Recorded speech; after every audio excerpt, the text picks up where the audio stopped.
درود خدمت شما دوستان عزیز، امیدوارم که حالتون خوب باشه.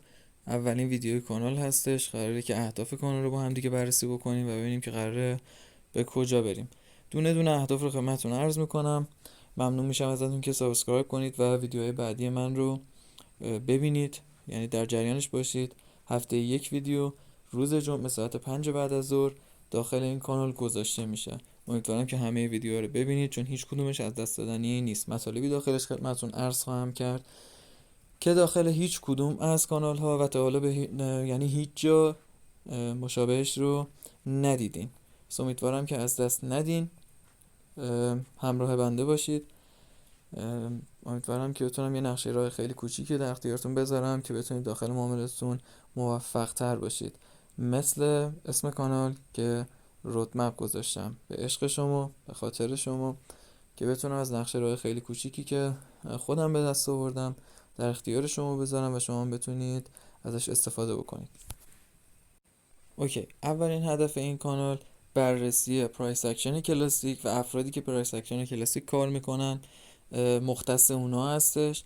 یه سری مباحث رو خدمتتون عرض خواهم کرد که بدونید حمایت هایی که عمل میکنه، مقاومت هایی که عمل میکنه، فیک بریک اوت ها و خیلی موارد این چنینی. دلیلش اون چیزایی نیست که شما تا به امروز آموزش دیدین و این یه سری اصطلاحاتیه که گذاشته شده. فیک بریک اوت از جمله این اصطلاحات هستش. ما چیزی به اسم شکست فیک نداریم، یعنی اصلا وجود نداره همچین چیزی. اینا رو بررسی خواهیم کرد، علت عمل کردن حمایت‌ها، مقاومت‌ها و الگوها. مورد بعدی مربوط میشه به سبک ICT و مواردی که ما داخل ICT به اشتباه اونها رو برداشت کردیم، به اشتباه درک کردیم و حتی به اشتباه از اونها داریم استفاده میکنیم. سعی میکنم که در مورد جزئیات ICT و دقیقاً اون اصطلاحاتی که داخلش استفاده میشه، به چه چیزی گفته میشه و کجا ازش استفاده میشه رو خدمتتون عرض بکنم.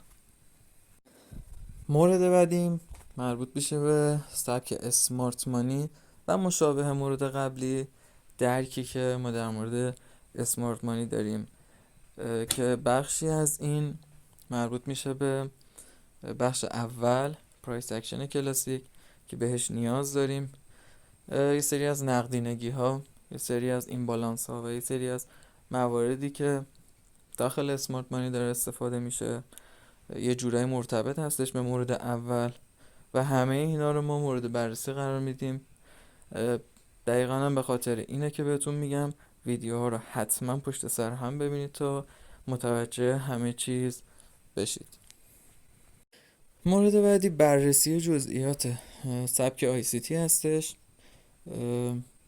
بریک ها، استراکچر ها، چنج آف کاراکتر ها، اوردر بلاک ها، موارد نقدینگی، سطوح آن میتیکیتد، سطوح های میتیکیتد و موارد اینچنینی که داخل ICT استفاده میشه، همه اینا رو مورد بررسی قرار میدیم و با دلیل و مدرک بهتون ثابت میکنم که 90% تشخیص هایی که در مورد چیزایی که خدمتتون عرض کردم، همه این موارد، تشخیص هایی که در مورد این موارد میدادین اشتباه بوده، اشتباه درس داده شده. شما الان هر جایی میتونید چندین ویدیو، چندین هزار ویدیو در مورد این سبک ها ببینید، این موارد ببینید که اکثرا بیش از 90% اینها رو فقط جهت تولید محتوا بیرون ارائه دادن و تشخیص دقیق این موارد رو خدمتتون عرض نکردن که طی چندین ویدیو من دونه دونه اینا رو خدمتتون توضیح خواهم داد. بخش بعدی مربوط میشه به آموزش سبک اصلی ICT از زبان آقای مایکل هادلسون، بنیانگذار این سبک، و اینکه شما بدونید ICT واقعی چی هستش، مواردی که نسبت به زمان و قیمت داخلش ارائه میشه، مواردی مثل سشن ها داخلش ارائه میشه که شما توی چه سشنی، توی چه تایمی کی معامله بکنید. تمامی موارد شکست ها، یعنی شکست ساختارها، BOS ها، اوردر بلاک ها و همه موارد که بخشش مربوط میشه به قسمت قبلی صحبت میشه و شما به طور کامل متوجه میشین که سبک ICT به صورت واقعی چی هستش.